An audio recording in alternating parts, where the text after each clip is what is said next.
નમસ્કાર વિદ્યાર્થી મિત્રો, ધોરણ 11ના એસપીસીસી વિષયના ચેપ્ટર નંબર 2 વિભાગ 2માં હું આપનું સ્વાગત કરું છું.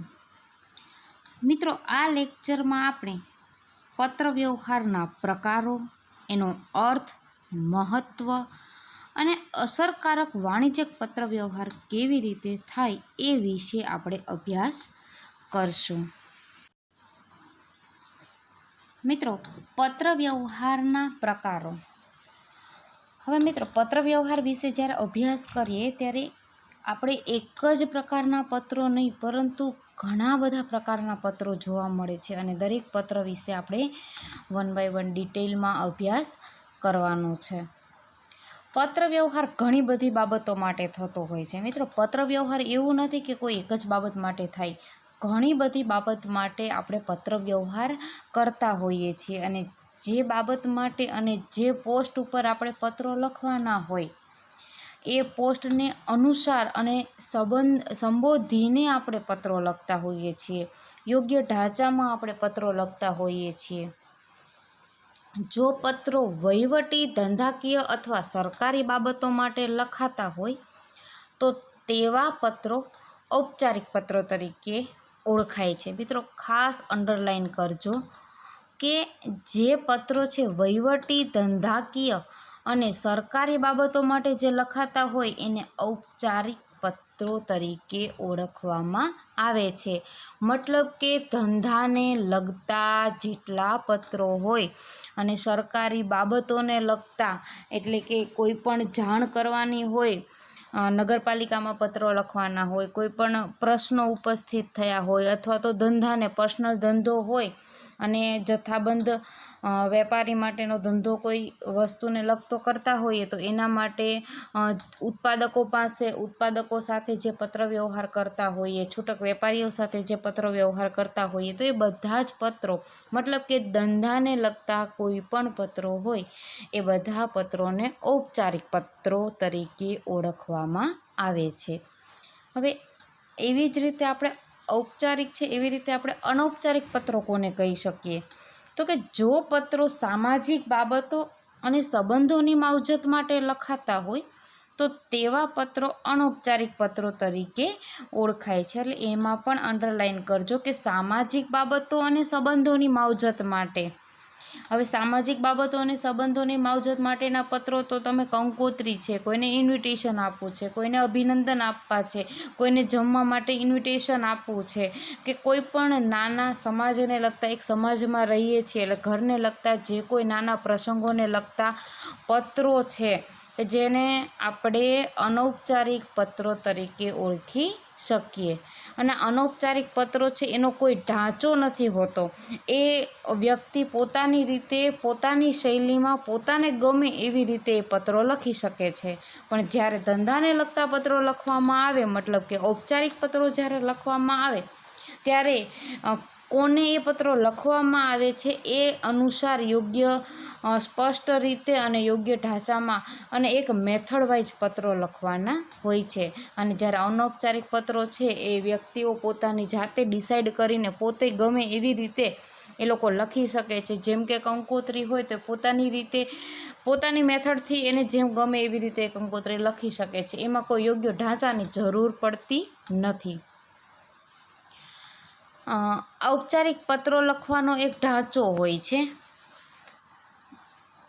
જ્યારે અનૌપચારિક પત્રો માટે આવો કોઈ નિશ્ચિત ઢાંચો હોવો જરૂરી નથી. પત્રવ્યવહારના પ્રકારોને કોષ્ટક દ્વારા આપણે આગળ સમજીએ. તો પત્રવ્યવહારના પ્રકારો, 2 પ્રકારના પત્રો આપણે જોયા, ઔપચારિક પત્રો અને અનૌપચારિક પત્રો. તો ઔપચારિક પત્રોમાં 2 પ્રકારના પત્રો છે, વાણિજ્યિક પત્રો અને ઓફિશિયલી પત્રો. વાણિજ્યિક પત્રો અને ઓફિશિયલી પત્રો. તો વાણિજ્યિક પત્રો તો કે ધંધાના પ્રચાર અને પ્રસાર માટે જે લખાતા હોય, મતલબ કે એકાકી વેપારી હોય કે જથ્થાબંધ વેપારી હોય કે ઉત્પાદક હોય, કોઈ પણ હોય, એ પોતાનો ધંધો લઈને બેઠો છે તો એ પૂછપરછ અંગેના પત્રો, મતલબ કે ધારો કે જથ્થાબંધ વેપારી હોય તો ઉત્પાદક પાસેથી એ માલની ખરીદી કરશે અને છૂટક વેપારીને એ માલ વેચશે. તો એ માટે એ જ્યારે ઓર્ડર આપવાનો હશે તો ઓર્ડરને લગતા પત્રો એ લખશે. પૂછપરછ એટલે કે જે તે માલ સામાનની જાણકારી મેળવવા માટે કે ભાઈ જે માલ સામાન એને ખરીદવો છે એનું સૂચિપત્રક જો મંગાવવું હોય, એના ભાવતાલ જો મંગાવવા હોય તો એ માટે પૂછપરછને લગતા પત્રો લખશે.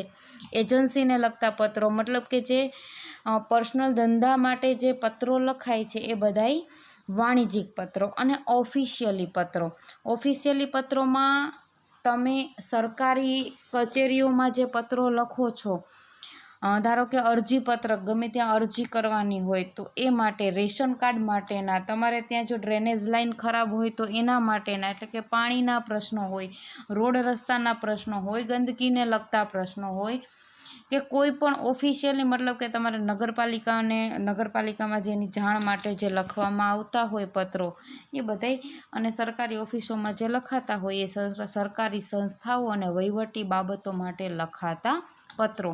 તો આ બધાય છે એ ઓફિશિયલી પત્રો છે, બરાબર. એટલે બે પાર્ટ પડે છે, એક વાણિજ્યિક પત્રો અને એક ઓફિશિયલી પત્રો.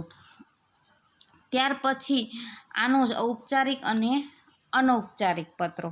તો અનૌપચારિક પત્રોમાં તો મિત્રો સામાજિક અને અંગત સંબંધો માટે લખાતા પત્રો, એમાં કોઈ યોગ્ય ઢાંચાની જરૂર પડતી નથી. જ્યારે ઓફિશિયલી પત્રો લખશો તો તમારે યોગ્ય મેથડ વાઇઝ અને ઢાંચા વાઇઝ જવું પડશે કે ભાઈ તમે કયા વિભાગમાં પત્ર લખો છો. પાણીના પ્રશ્નો હશે તો પાણી પુરવઠા વિભાગમાં લખવાના હશે, તો એવી રીતે વિભાગવાર પત્રો લખવાના હશે.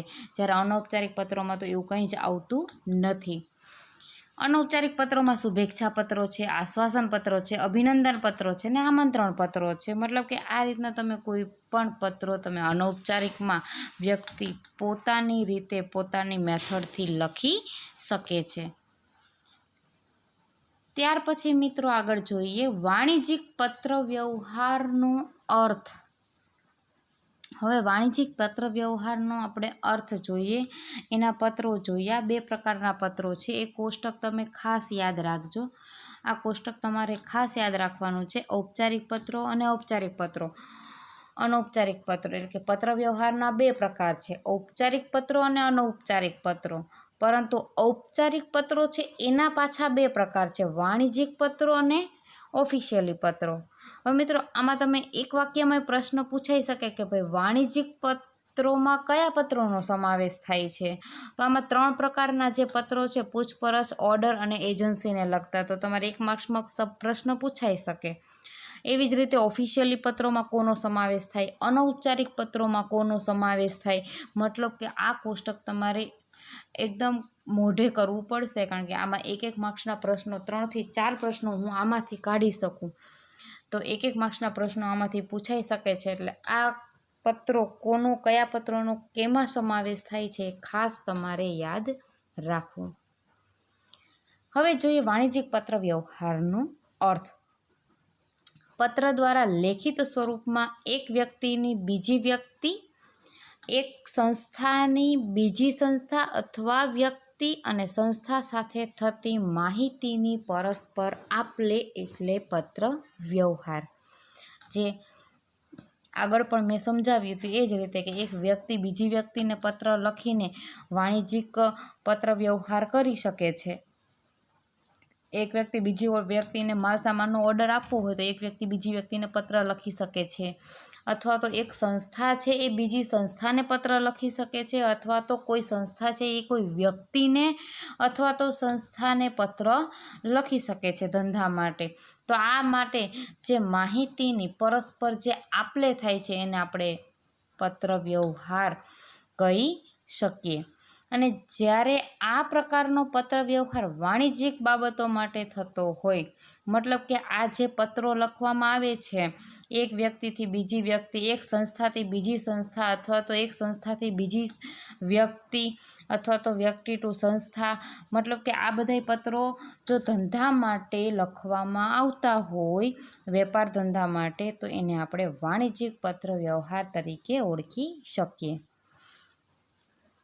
વ્યાપારી લેવડ દેવડ, સોદાની સમજ, નાણાકીય વ્યવહાર, માલસામાનનું ઉત્પાદન, વેચાણ, જાહેરાત, ધંધાકીય વાટાઘાટો, તકરાર, સમજૂતી અને સમાધાન જેવી વ્યાપાર વિષયક બાબતો માટે વાણિજ્યિક પત્ર વ્યવહાર કરવામાં આવે છે. એટલે કે વાણિજ્યિક પત્ર વ્યવહાર ક્યારે ક્યારે કરવામાં આવે તો કે વ્યાપારી લેવડ દેવડ કોઈ હોય, કોઈ સોદાની સમજ માટે હોય, અથવા તો નાણાકીય જો વ્યવહાર કરવાનો હોય, માલસામાનનું જો ઉત્પાદન કરવાનું હોય, વેચાણ કરવાનું હોય, જાહેરાત માટે હોય, ધંધાકીય વાટાઘાટો માટે હોય, તકરાર, સમજૂતી, આ બધા જ માટે આપણે જે પત્ર વ્યવહાર કરીએ છીએ એને આપણે વાણિજ્યિક પત્ર વ્યવહાર કહી શકીએ. બીજા શબ્દોમાં કહીએ તો વાણિજ્યિક હેતુથી ખાસ ઢાંચામાં અને ખાસ પ્રકારના શબ્દભંડોળનો જો ઉપયોગ કરીને પત્ર વ્યવહાર થાય તો એને આપણે વાણિજ્યિક પત્ર વ્યવહાર કહી શકીએ. એટલે કે જે વાણિજ્યને લગતો છે, ધંધાને લગતા છે, યોગ્ય ઢાંચામાં આ પત્રો લખવામાં આવતા હોય છે. ત્યાર પછી નેક્સ્ટ ટોપિક જોઈએ, વાણિજ્યિક પત્રનું મહત્ત્વ. મિત્રો, આ પત્રોનું મહત્ત્વ શું છે?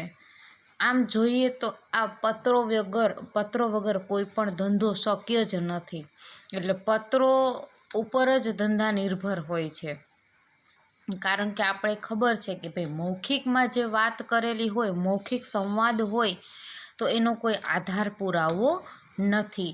પણ જો લેખિતમાં કોઈ પણ વસ્તુ થાય તો એક દસ્તાવેજ બની જાય છે, એક આધાર, એક પુરાવો બની જાય છે. તો જોઈએ, કોઈ પણ દેશની નાણાકીય બાબતોના મહત્ત્વના સ્તંભમાંનો એક સ્તંભ છે વ્યાપાર. કોઈ પણ દેશ લ્યો, અમેરિકા લ્યો, બ્રાઝિલ લ્યો, રશિયા લ્યો, ભારત લ્યો, કોઈ પણ દેશ લ્યો, એ બધાનો જ આધાર નાણાકીય બાબતોના મહત્ત્વના સ્તંભમાંનો એક સ્તંભ કયો છે? એ વ્યાપાર. વ્યાપાર વાણિજ્ય વગર કોઈ પણ દેશ આગળ વધી શકતો નથી. લોકો માટે વ્યાપાર એ રોજગાર અને આવક પ્રાપ્ત કરવાનું એક સાધન છે. એટલે કે જો ધંધા રોજગાર જ ના હોય તો માણસ કેવી રીતે જીવી શકે, પોતાનું ગુજરાન કેવી રીતે ચલાવી શકે? એટલે કે એક આવક જો એને જોઈતી હશે તો આવક પ્રાપ્ત કરવા માટે એને ધંધો રોજગાર તો કરવો જ પડશે. ધંધો અને રોજગારના વલણો સતત બદલાતા રહેતા હોય છે. એટલે કે એના ધંધા રોજગારમાં ઘણા બધા પરિવર્તન આવતા રહેતા હોય છે. પહેલાં 20 વર્ષ પહેલાંના ધંધા જુઓ અને અત્યારે જે ડિજિટલ યુગ આવી ગયો છે એમાં જુઓ તો એના વલણો સતત બદલાતા રહેતા હોય છે. એમાં સતત પરિવર્તન આવતું રહેતું હોય છે. બદલાતા પ્રવાહમાં ટકી રહેવા અને પ્રગતિ કરવા માટે ધંધા સાથે સંકળાયેલા જે ગ્રાહકો છે, ઉત્પાદકો છે કે વિતરકો કે પેઢીઓ, સંસ્થાઓ, સરકાર અને કર્મચારીઓ, આ બધા જે છે ને એ ધંધા સાથે સંકળાયેલા છે. ધંધા સાથે તો પહેલું તો કોણ? ગ્રાહક સંકળાયેલો હોય. પછી ઉત્પાદકો, કારણ કે કોઈ પણ ધંધો લઈને બેઠા હશો તો ઉત્પાદક પાસેથી માલની ખરીદી તો કરવી જ પડશે. પછી વિતરકો હોય કે જે વેચાણ કરનારાઓ હોય, પેઢીઓ હોય, સંસ્થાઓ, કારણ કે એક સંસ્થા હોય અને બીજી સંસ્થા કે પેઢીઓ સાથે સંબંધો હોય છે. ત્યાર પછી સરકાર સાથે પણ એણે લેવડ દેવડ કે ઓફિશિયલી પત્રો લખવા પડતા હોય છે. ત્યાર પછી કર્મચારીઓ છે, ધંધામાં જે કામ કરતા કર્મચારીઓ છે, આ બધા આ ધંધા સાથે સંકળાયેલા હોય છે. તો કર્મચારીઓ સાથે સતત પત્રો દ્વારા સંપર્કમાં રહેવું પડતું હોય છે. એટલે કે આ બધા સાથે જે તે ધંધાકીય એકમે અથવા તો વ્યક્તિએ બધા જ સાથે પત્રો દ્વારા સતત સંપર્કમાં રહેવું પડતું હોય છે. ધંધાના પ્રચાર અને પ્રસાર માટે કેટલીક બાબતોની ચોખવટ માટે અને નિરંતરપણે લોકમાનસમાં રહેવા માટે વાણિજ્યિક પત્રો મહત્ત્વનું યોગદાન આપે છે. કારણ કે ધંધો લઈને બેઠા હોઈએ, કોઈ પણ પેઢી હોય તો કોઈ પણ બાબતોની ચોખવટ કરવા માટે પત્રો છે એ ખૂબ જ અગત્યનું સાધન છે. એટલે કે એના દ્વારા જ એ કોઈ પણ ઓર્ડર આપ્યો હોય કે કોઈ પણ માલ સામાન લીધો હોય કે વેચ્યો હોય તો એની ચોખવટ માટે એક અગત્યનું સાધન કોણ છે? વાણિજ્યિક પત્રો. વાણિજ્યિક પત્ર એક સેલ્સમેનની ગરજ સારે છે. વાણિજ્યિક પત્રો વ્યાપારિક પ્રવૃત્તિઓને વેગવંતી બનાવે છે.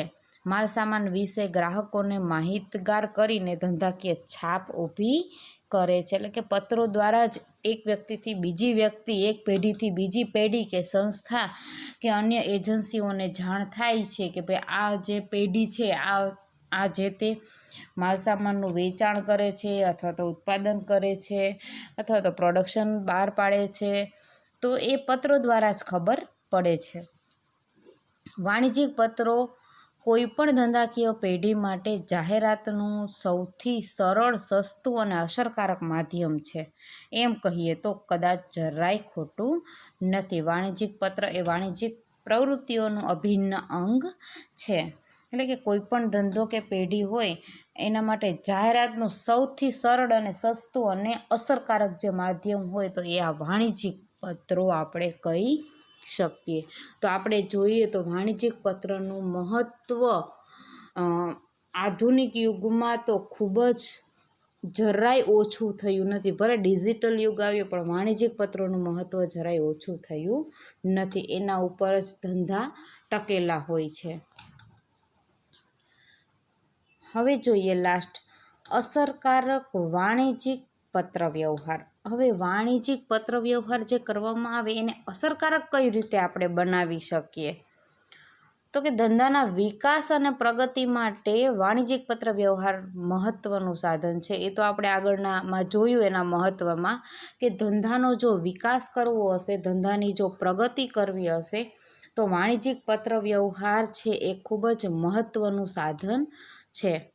તેથી જ વાણિજ્યિક પત્ર વ્યવહાર અસરકારક હોવો જરૂરી છે, કારણ કે ધંધાનો વિકાસ અને પ્રગતિ આ પત્રો ઉપર ટકેલી હોય છે.